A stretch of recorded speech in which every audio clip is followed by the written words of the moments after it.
How to get shout out happy birthday story on Instagram. Hello everyone, welcome to this channel. I'm Emily and I'm here to help you out today. So without delay, let's get started. So first of all, launch Instagram application on your device and make sure you are logged into your account. As you're logged into your account, tap on the story icon at the top left corner of the screen. As you do that, it will take you to story option. So you simply have a tap on it and then tap on the camera icon. So as you tap on camera icon, you can see the option of create. So simply select on create.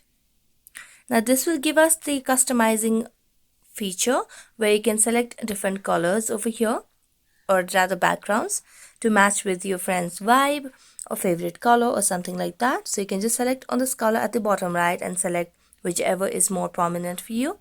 And after doing that, you can select on this option beside the text over here. So this will tap on happy birthday. So simply select and mention the person name or your friend over here by typing on the username. And as you do that, what you can simply do is just add on music over here. So just tap on music and select for happy birthday music over here. So just select this one, tap on done, and then you can just tap on your story, and that's how you can get shout out happy birthday story on Instagram. So that's it. Thank you so much for watching this video. See you next time.